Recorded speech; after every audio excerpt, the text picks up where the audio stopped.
오늘은 아덴에서의 교훈이라고 하는 말씀의 제목으로 같이 은혜를 입으려고 합니다. 사도행전 17장은 사도 바울이 세 곳에서 전도한 내용을 기록하고 있습니다. 1절로 9절은 데살로니가에서의 전도를 말씀하고 있고 10절로 15절은 베레아에서의 전도를, 그리고 16절로 34절은 아덴, 이 아덴은 말이죠, 현대말로 말하면 그리스의 아테네를 이야기하고 있습니다. 아덴에서의 전도를 말씀하고 있어요. 이제 우리가 지도를 보게 되어지면 여러분 빨간색이 데살로니가 저 위에 있죠, 그죠? 그 다음에 파란색은 베레아, 그리고 이제 노란색은 아덴, 이렇게 해서 지금 바울이 17장에서 전도팀을 이끌고 전도하고 있는 모습을 우리가 보게 되어집니다. 1절에서 바울의 전도팀은 제일 먼저 데살로니가에 도착을 하게 되어지죠. 이 데살로니가는 마게도냐 지방의 수도로서 인구가 약 20만 명 정도 되어지는 그 당시로서는 굉장히 큰 도시였습니다.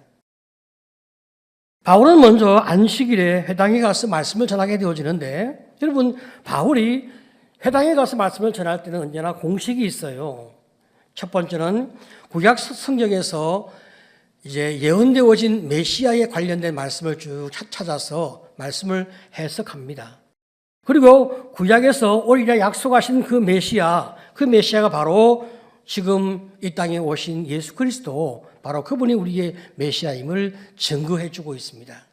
그리고 마지막으로 그 예수를 믿을 것을 권면하면서 믿음의 결단을 촉구하는 이런 방식으로 사도 바울은 회당에서 늘 말씀을 전해왔습니다.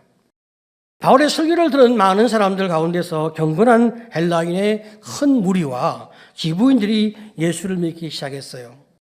하지만 바울을 시기한 유대인들의 핍박 때문에 바울은 또 부득불 데살로니가를 떠나서 베레아로 가게 되었습니다. 이 베레아는 데살로니가 남서쪽으로 한 80km 떨어진 그런 도시였어요. 이 베레아에서도 유대인의 회당에 가서 말씀을 전하게 되어지는데, 놀랍게도 베레아 사람들이 매우 진지한 태도로 말씀을 배우고 예수를 믿게 되어지는 축복을 받는 거예요. 17장 11절을 보게 되어지면 베레아에 있는 사람들은 데살로니가에 있는 사람들보다 더 너그러웠어. 간절한 마음으로 말씀을 받고 이것이 그러한가 하여 날마다 성경을 상고함으로. 자, 여러분, 여기 더 너그러워서라고 하는 말씀은 개역 한글에서는 더 신사적이어서 그렇게 번역을 했죠. 이 말은 무슨 말입니까? 어떤 편견과 독선을 갖지 않고 진리에 대하여 열린 마음을 안고 말씀을 알고자 하는 간절함으로 이제 말씀을 잘 경청하고, 그리고 말씀이 그러한가 확인하고 난 다음에 말씀을 믿는 이런 결단을 보여주고 있는 거예요. 말씀을 알고 싶다고 하는 것은 하나님을 알고 싶다는 것이고, 더 나아가서 하나님을 만나고 싶다는 간절함이 그 속에 담겨 있는 거죠. 자, 이런 간절함이 말씀을 통해서 주님께 상달되어지고 하나님의 사랑과 은혜와 축복이 그들에게 임하는 놀라운 그런 축복이 나타나게 되었어요. 우리가 설교 시간에 사모함이 없이 스마트폰을 보거나 딴 생각하면서 앉아있거나 졸게 되어지면 말씀이 내 인격의 감동으로 오기가 어렵습니다. 그러면 믿음이 성장하기 어렵죠. 자, 그러나 진지한 자세로 말씀을 잘 경청하고 말씀을 삶에 적용하려고 애를 쓰게 되어지면 내 삶은 반드시 변화가 되어지고 성숙함의 열매로 나타나게 되어집니다. 베레아 사람들은 이것이 그러한가 하여 날마다 성경을 상고했다고 말하고 있어요. 이 베레아 사람들이 신사적으로 너그러운 마음으로 복음을 받았다고 해서 이 바울의 설교에 대하여 맹목적으로 아멘 아멘 한 것이 아닙니다. 무조건 아멘 한 것이 아니라 말씀을 충분히 이해하고 그 이해한 말씀에 대해서 내 마음으로 동의가 될 때 그들이 아멘 하게 되어지며 말씀을 삶에 적용하는 실천적 행동을 가지고 삶을 아름답게 살아가는 거예요.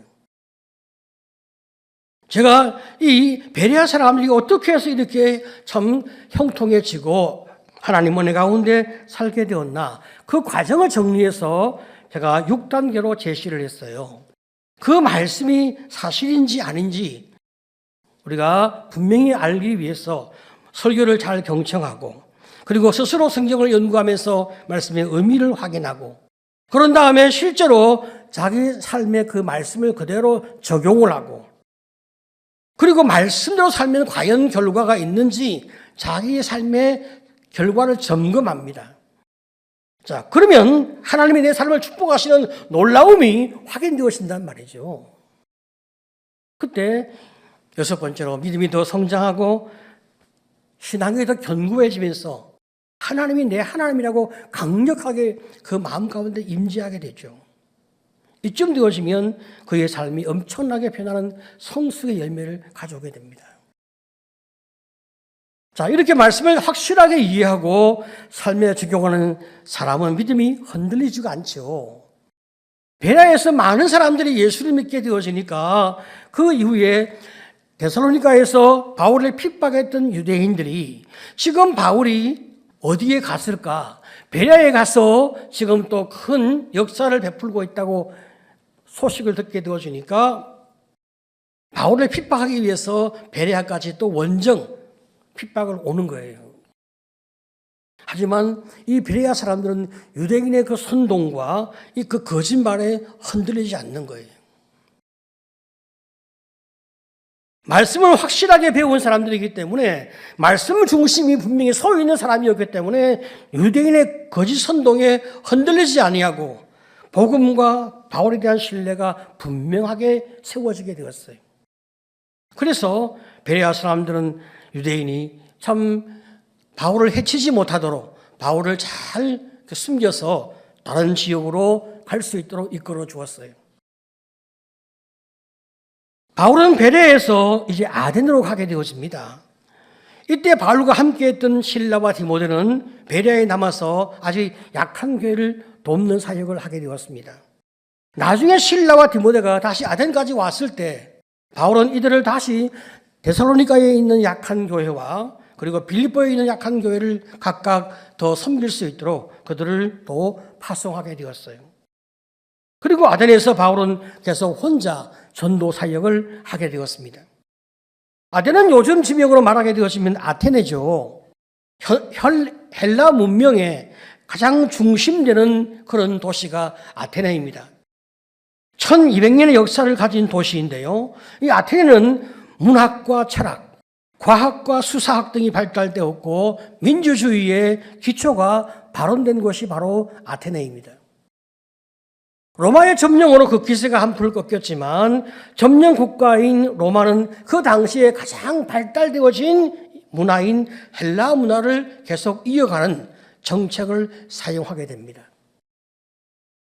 그래서 아덴에서는 헬라 철학과 헬라 문명이 그대로 살아있는 도시였기 때문에 사람들의 자부심은 굉장했습니다.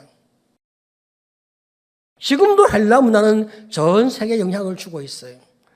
전 세계에 영향을 주고 있는 문화는 두 가지 문화인데, 하나는 헤브라이즈 문화, 하나님에 대한 문화고, 하나는 헬레니즘의 문화, 이렇게 흐르고 있는데, 이 헬레니즘의 문화, 헬라 문화의 특징은 바로 우상 숭배 문화인 거예요. 우리가 잘 아는 그리스 문화는 인간이 상상해낸 온갖 신들의 이야기죠. 물론 상상해낸 신들이기 때문에 거짓이고 다 허구적 신입니다. 아덴이라는 이름 자체도 아테네 여신을 기념하기 위해서 붙여진 이름이었습니다. 역사가들은 아테네에 있는 우상의 수가 헬라 전역에 있는 우상의 수보다 훨씬 더 많았다, 그렇게 보고하고 있습니다. 바울 역시 아테네에서 우상이 너무나 많은 것을 보고 그 마음에 격분합니다. 17장 16절을 보게 되어지면 바울이 아테네에서 그들을 기다리다가 그 성에 우상이 가득한 것을 보고 마음에 격분하여, 그래서 바울은 혼자서 열심히 전도하였습니다. 안식일에 유대인의 회당에서 말씀을 전하고, 다른 날에는 사람이 많이 모이는 시장에 가서 매일매일 말씀을 전하였습니다.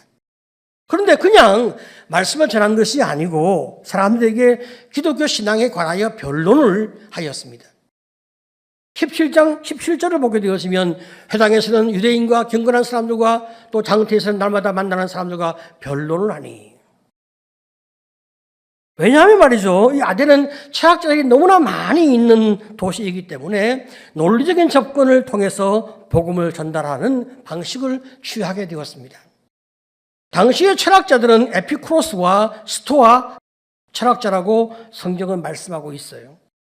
17장 18절을 보게 되었으면 어떤 에피쿠로스와 스토아 철학자들도 바울과 쟁론할세. 에피쿠로스 학파는 쾌락이 인생의 주된 목적이라고 강조하는 그런 쾌락주의를 강조하는 학파입니다. 반대로 스토아 학파는 엄격한 금욕주의를 지향하는 그런 학파입니다.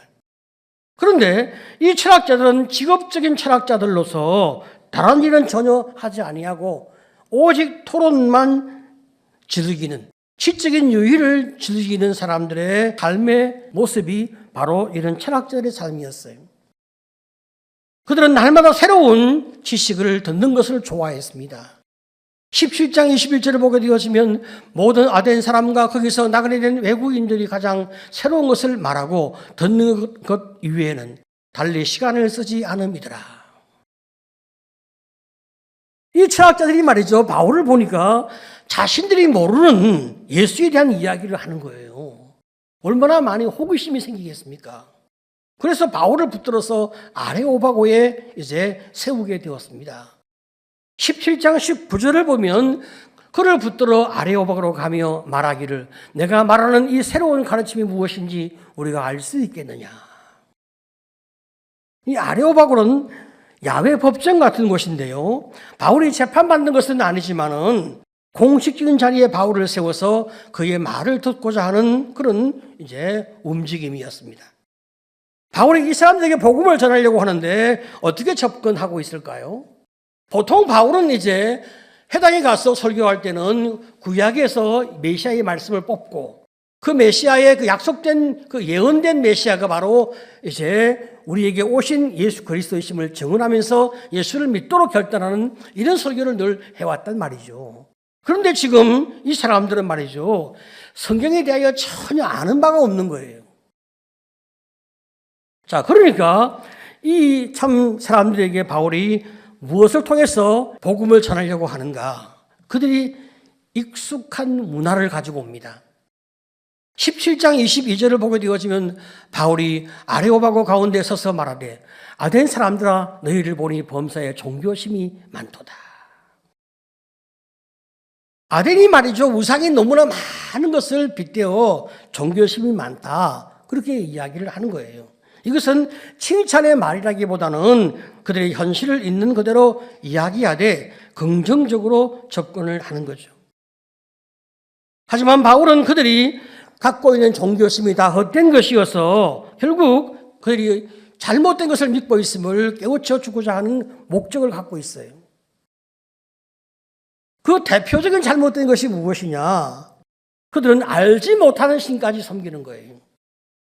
17장 23절을 보게 되어지면 내가 두루다니며 너희가 위하는 것을 보다가 알지 못하는 신에게라고 새긴 단도 보았으니 그런즉 너희가 알지 못하고 위하는 그것을 내가 너희에게 알게 하리라.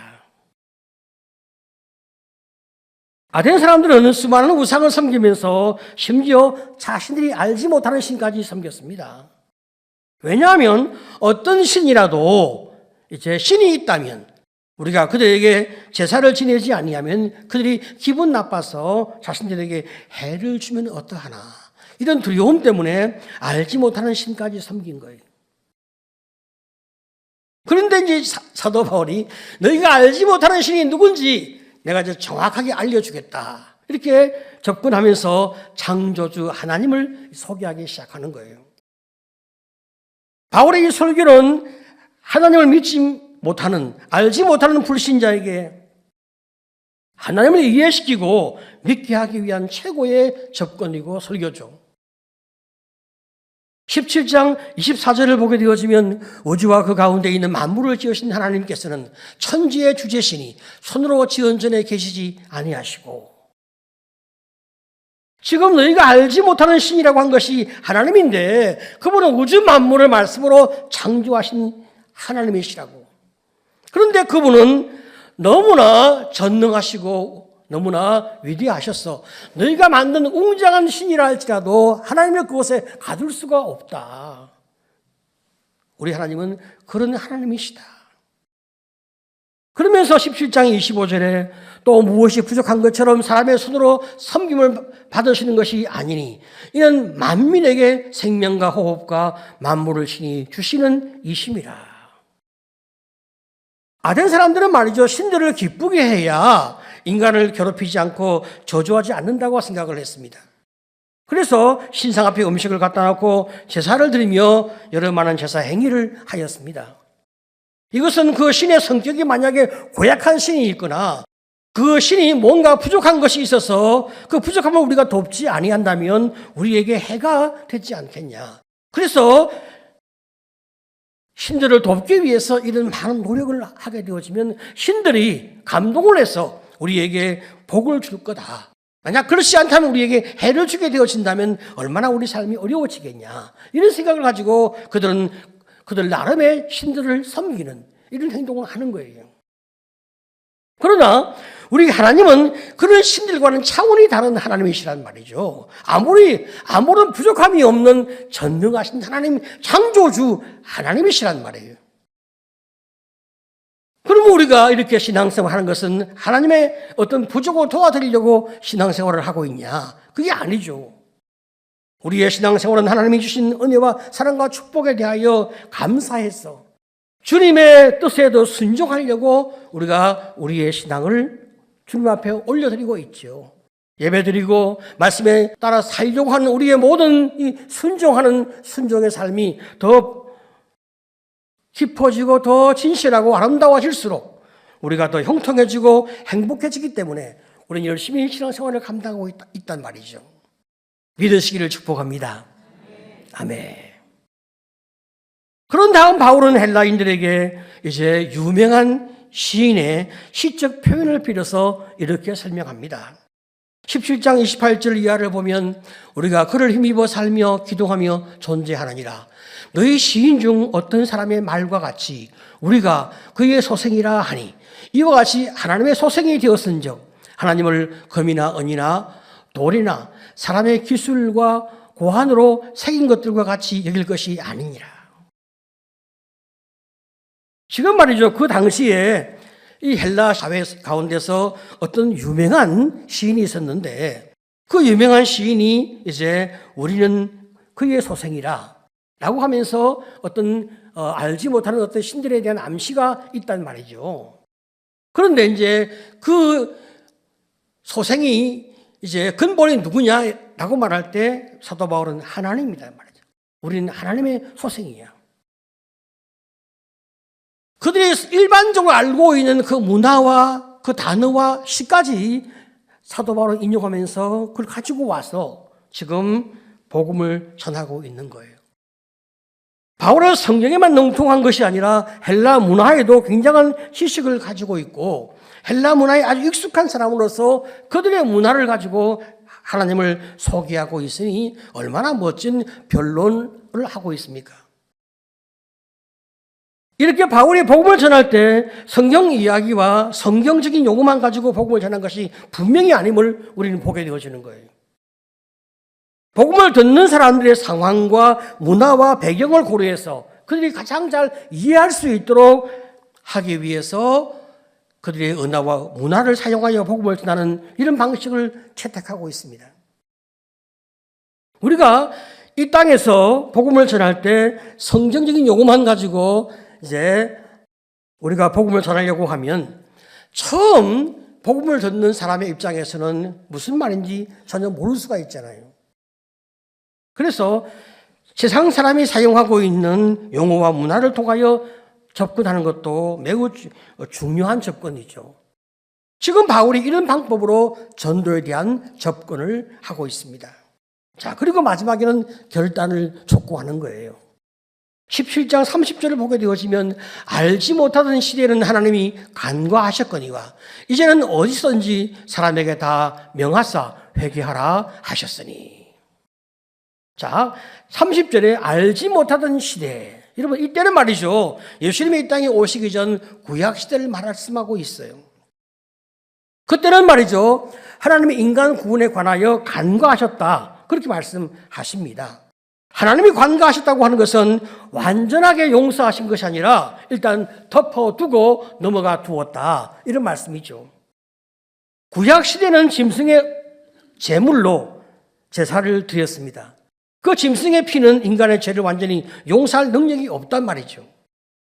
죄 없는 예수님이 죽으셔서 우리의 죄를 대속하시니까 우리의 모든 죄가 완전히 용서되어진 겁니다. 자, 그래서 구약의 제사는 오실 메시아, 그 예수님의 십자가를 바라보고 지금 믿음으로 짐승의 피를 대신하여 드린 거죠.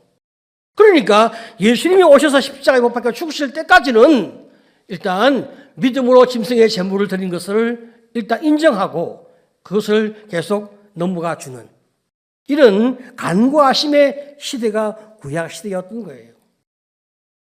이제 우리가 예수의 십자가를 통하여 구원을 받았고 우리의 모든 죄가 용서되어지고 있으니까 여러분 얼마나 우리는 행복한 시대에 살고 있습니까? 믿으시기를 축복합니다. 아멘. 자, 그러니까 예수를 믿고 회개하고 돌이키면 된단 말이죠. 지금 바울이 아덴 사람에게 예수를 알게 되었으니 예수를 믿고 회개하고 주님의 사람으로 돌아오라고 결단을 요청하는 거예요. 17장에서 바울의 설교는 예수를 전혀 모르는 사람들에게 예수를 소개하고 하나님을 소개하면서 믿음의 도전을 만들어내는 탁월한 설교였습니다.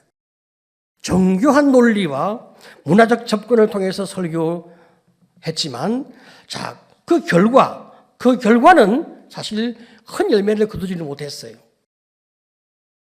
이렇게 정교한 논리와 문화적 접근과 그리고 참 탁월한 복음의 핵심을 정확하게 제시는 했지만 완벽한 설교였지만 결과는 많은 사람을 구원하지는 못한 거예요.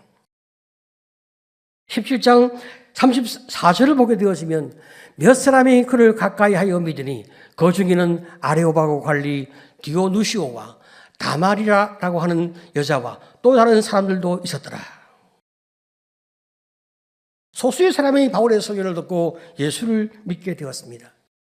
이전에 데살로니가와 베레아에서는 많은 사람이 예수를 믿게 되었어요. 바울이 설교만 하면 많은 사람이 예수를 믿게 되었단 말이죠. 그런데 에덴에서는 완벽한 설교를 했는데 믿는 사람은 극소수였어요. 이때 바울은 큰 깨달음을 가지게 됩니다. 그것은 인간이 가지고 있는 지혜와 지식의 말로 아무리 설명하고 설득한다 하더라도 사람이 믿음을 가질 수 있는 것은 아니라는 거예요. 그래서 그 다음에 전도했던 지역이 고린도 지역인데 바울이 나중에 고린도 교회에 보낸 편지에서 자신의 그 상황을 생각하면서 이렇게 편지를 쓰고 있어요. 2장 1절로 2절을 보게 되었으면 형제들아 내가 너희에게 나아가 하나님의 증거를 전할 때에 말과 지혜의 아름다운 것으로 아니하였나니 내가 너희 중에 예수 그리스도와 그가 십자가에 못 박히신 것 외에는 아무것도 알지 아니하기로 작정하였습니다. 바울이 말이죠. 아데네에서의 아픔을 기억하면서 지금 그 이후에는 인간적인 지혜로 복음을 전하겠다는 접근을 놓고 오직 예수의 십자가만 붙잡고 살며 십자가만 전하는 이런 접근을 하겠다고 그런 결심하고 있습니다. 그렇다면 바울의 아데네 전도는 실패한 것인가? 여기에 관해서 여러 학자들의 의견이 참 많습니다. 어떤 학자는 실패했다. 그렇게 보는 학자도 있고 그렇지 않다. 성공했다. 그렇게 보는 학자도 있어요. 그러나 실패라고 하기에는 좀 과격한 말이고 하지만 아쉬움은 분명히 있기는 하죠. 그러면 우리가 볼 때 그래도 소수의 사람이라도 열매를 얻었으니까 감사한 일이고 자, 그러나 이제 아쉬움이 있다고 하면 이제 그가 지적인 접근으로 접근되어진 것이 그 당시 문화와 상황에는 맞는 접근이었지만 그래도 하나님을 의지한 접근이 아닐 때 좋은 열매가 많이 나오지 않는다는 것은 우리 마음 가운데 깊이 새겨지는 하나의 교훈이 되어졌던 거죠. 그뿐 아니라 또 우리가 생각한 하나의 좋은 점들은 바울이 말이죠. 지금 여기에서 설교의 가장 좋은 샘플을 보여주고 있는 거예요. 사람들이 복음에 대하여 잘 알지 못할 때, 성경에 관하여 잘 알지 못할 때 어떻게 접근해서 그들에게 복음의 진리를 제시하는가. 가장 좋은 샘플을 우리 성경이 우리에게 제시해 주고 있음을 또한 우리가 알게 되어지는 거죠. 자, 이제 우리는 말씀의 제목처럼 아데네스의 교훈을 생각해 보려고 하는 거예요. 세 가지 교훈인데요. 첫 번째, 시적인 만족을 위해서 복음을 듣는 것은 우리의 삶을 변화시키지 못한다는 거예요. 말씀이 내 삶을 지배하도록 나를 주님께 맡게 되는데 우리가 머리로 말씀을 아는 것에 만족한다면 그 말씀과 복음은 나를 변화시킬 수 없다는 거예요.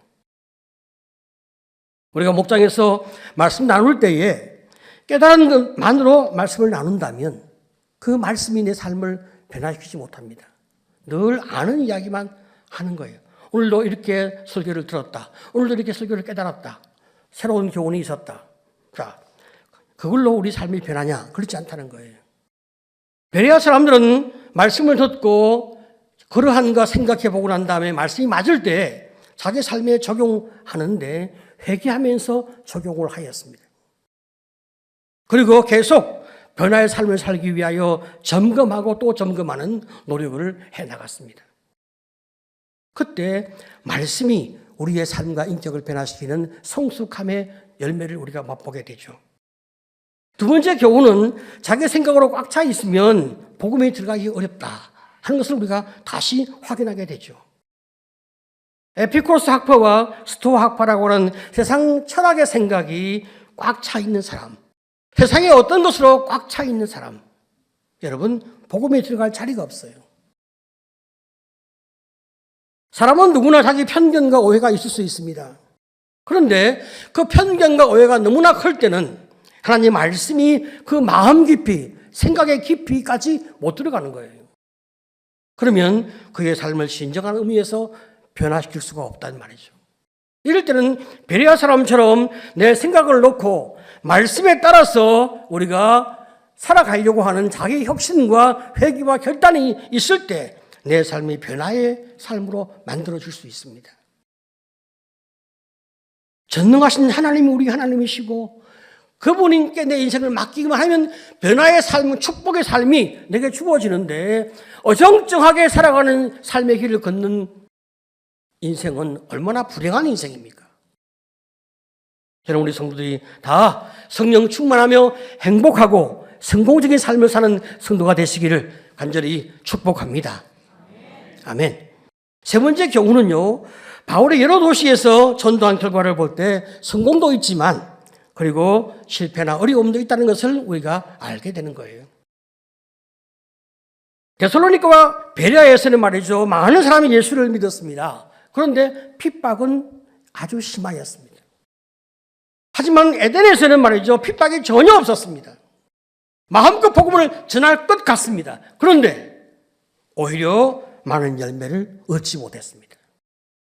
그러니까 핍박이 나쁜 것만은 아니다 하는 생각을 하게 되는 거예요.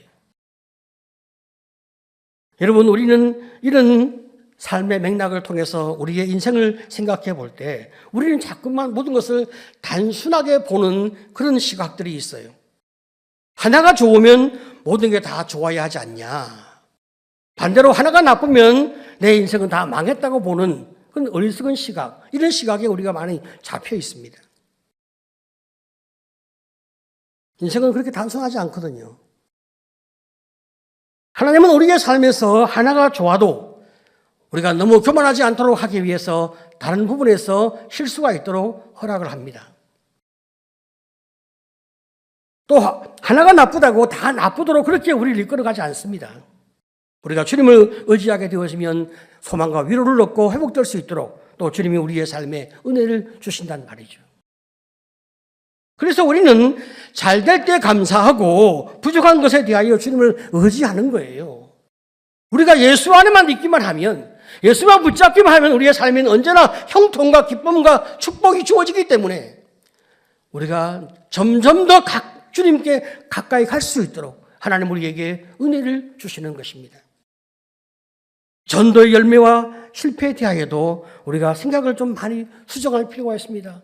지금 내가 전도했는데 당장 열매를 걷지 못했다. 나는 전도의 은사가 없고 내 전도는 실패였다. 그렇게 볼 수만 없다는 거예요. 내가 주의 말씀을 잘 전했으면 언젠가 하나님의 때에 가장 아름다운 열매를 하나님이 얻게 하실 것이다. 그 믿음을 가지고 기다리며 그 모든 과정을 다 주님께 올려드리는 거죠. 그때 하나님이 우리의 인생을 축복하신단 말입니다. 여러분, 모든 것이 하나님의 은혜입니다. 우리가 주님 앞에 낮아지면서 더욱 주님을 바라보고 의지하는 삶의 길을 걸어갈 때 내 삶은 점점 더 깊은 은혜 가운데로, 점점 더 예수 중심의 삶으로, 마침내 형통과 은혜와 축복이 넘치는 삶으로 우리의 삶은 만들어질 것입니다. 오늘 우리가 이런 형통함의 길을 걷는 성도가 되시기를 간절히 축복합니다. 아멘.